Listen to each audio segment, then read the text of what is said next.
Guys, ഇന്ന് ഞാനൊരു പ്രൊഡക്റ്റിൻ്റെ review പറയാൻ വന്നതാണ്. വേറൊന്നുമല്ല, ഫിക്സ് മൈ കേൾസിൻ്റെ ഫ്ലാക്സീഡ് ജെല്ലിയും ഹെയർ ബട്ടറും. കേളി ഹെയർസിലെല്ലാം ഇത് ട്രൈ ചെയ്യുന്ന ഒത്തിരി വീഡിയോസ് നമ്മൾ കണ്ടിട്ടുണ്ട്. എന്നാൽ എൻ്റെ ഇതുപോലെ കേളിയുമല്ല വേവിയുമല്ലാത്ത ഹെയറിൽ ഇത് വർക്കൗട്ട് ആവും നോക്കിയാലോ. ഇത് വെറ്റ് ഹെയറിൽ വേണം ട്രൈ ചെയ്യാൻ. അതുകൊണ്ട് ഹെയർ വാഷ് ചെയ്ത് രണ്ട് സൈഡിലേക്ക് പാർട്ടീഷൻ എടുത്തു. ഫസ്റ്റ് ഞാൻ എടുക്കുന്നത് ക്രീമി കൺസിസ്റ്റൻസിയിലുള്ള ഹെയർ ബട്ടറാണ്. അത് രണ്ട് സൈഡിലും ഒരുപോലെ അപ്ലൈ ചെയ്തു. രണ്ടാമതായിട്ട് അപ്ലൈ ചെയ്യുന്നതാണ് ഫ്ലാക്സീഡ് ജെല്ലി. ഒറിജിനൽ ഫ്ലാക്സീഡിന്റെ സ്മെല്ലും ഏകദേശം അതിൻ്റെ ഒരു കൺസിസ്റ്റൻസിയും ആയിരുന്നു ഇതിനുണ്ടായിരുന്നത്. ആ ജെല്ല് പോലെ ഇരുന്ന സാധനം ഇതുപോലെ ഫോം ആക്കി വേണം രണ്ട് സൈഡിലും അപ്ലൈ ചെയ്യാൻ.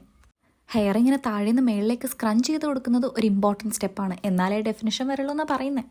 പിന്നെ നമുക്ക് ഹെയർ ഉണങ്ങുന്നത് വരെ വെയിറ്റ് ചെയ്യാം. ഗൈസ്, അപ്പോൾ ഇതാണ് ഫൈനൽ റിസൾട്ട്. ഇവർ പറയുന്നത് പോലെ തന്നെ നല്ല മോയ്സ്ചർ റിച്ച് ആയിട്ടുള്ള പ്രൊഡക്റ്റാണ്. കാരണം ഹെയർ നന്നായിട്ട് മോയ്സ്ചറൈസ് ആയിട്ടുണ്ട്. നല്ല കോക്കനട്ട് ഓയിലൊക്കെ അപ്ലൈ ചെയ്ത പോലെയാണ് മുടിയിരുന്നത്. എന്നാൽ ഞാൻ ഓയിലൊന്നും അപ്ലൈ ചെയ്തിട്ടുമില്ല. ഇത് കേളി ഹെയറിന് തന്നെയാണ് വർക്കൗട്ട് ആവുന്നത്. എനിക്ക് അത്ര അമേസിംഗ് ആയിട്ടൊന്നും തോന്നിയില്ല.